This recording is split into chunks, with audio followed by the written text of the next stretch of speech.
Hello ಬನ್ನಿ ನನ್ನ earrings ಕಲೆಕ್ಷನ್ಸ್ನ ಎಲ್ಲರಿಗೂ ತೋರಿಸ್ತೀನಿ. ಇದು ಮೊನ್ನೆ ನನ್ನ ಮಿನಿ ಬ್ಲಾಗ್ ಆಗಿರುತ್ತೆ ನನ್ನ ಇಯರಿಂಗ್ ಕಲೆಕ್ಷನ್ಸ್ದು. ಓಕೆ, ಕೌಂಟ್ ಮಾಡೋಣ.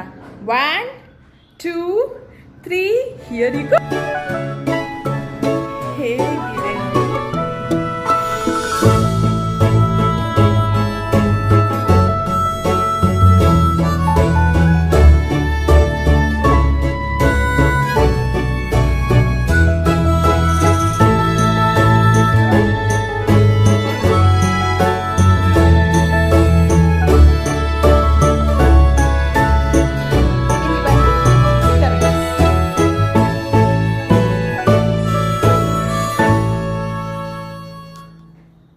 ಅನ್ನಿಸ್ತು ಎಲ್ಲರೂ ತುಂಬಾ ಖುಷಿ ಪಟ್ರಿ ಅಂತ ಹೇಳ್ತಾ, ನೀವು ಕೂಡ ಇದೇ ರೀತಿ ವೆರೈಟೀಸ್ ಆಫ್ ಇಯರಿಂಗ್ಸ್ ತೊಗೊಂಡು ಹಾಕೊಂಡು ಮಿರ ಅಂತ ಮಿಂಚ್ಬೋದು, ಎಂಜಾಯ್ ಮಾಡ್ಬೋದು, ಬ್ಯೂಟಿಫುಲ್ ಆಗಿ ಕಾಣ್ಬೋದು ಅಂತ ಹೇಳ್ತೀನಿ. Thank you all.